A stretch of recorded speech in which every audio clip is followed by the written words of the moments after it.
नमस्कार मंडळी, चला झटपट कुकरमध्ये पोपटी तयार करूया.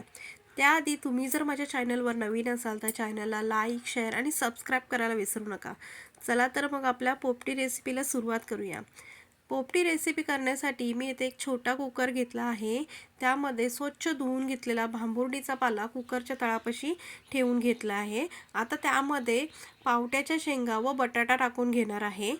आता पावट्याच्या शेंगा व बटाटा टाकून झाल्यानंतर त्यामध्ये स्वच्छ धुवून घेतलेली अंडी ठेवणार आहे. अंडी ठेवून झाल्यानंतर आता मी चिकन मॅरिनेट करून घेणार आहे.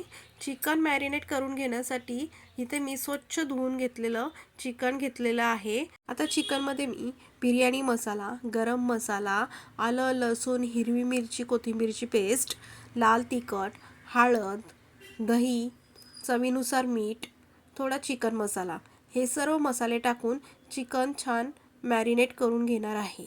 शक्यतो पोपटी हा प्रकार मडक्यात केला जातो. मडक्यात पोपटी ठेवून त्यावरती भरपूर असा जाळ करून पोपटी त्यामध्ये शिजवली जाते. परंतु आपण शहरात राहिल्यामुळे आपल्याकडे हा ऑप्शन नसतो. मग काय, अशी कुकरमध्ये झटपट पोपटी करा आणि खा. चिकन आपलं मॅरिनेट करून झालेलं आहे. आता आपण ते कुकरमध्ये ठेवून घेऊया. कुकरमध्ये चिकन ठेवून झाल्यानंतर उरलेल्या पावट्याच्या शेंगा व बटाटा पण कुकरमध्ये ठेवून घेऊया. आता वरतून भांबुर्डीचा पाला ठेवून कुकरला झाकण लावून घेऊया व कुकर गॅसवर ठेवून मध्यम आचेवर 5 ते 6 शिट्ट्या करून घेऊया.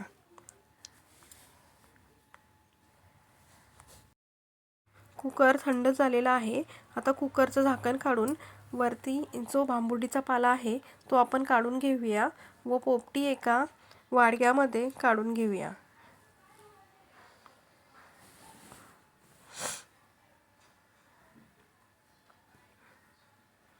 मी बघू शकता मंडळी, पोपटी आपली खाण्यासाठी तयार झालेली आहे. तुम्हाला जर ही रेसिपी आवडली असेल तर चॅनलला लाईक करायला विसरू नका. धन्यवाद.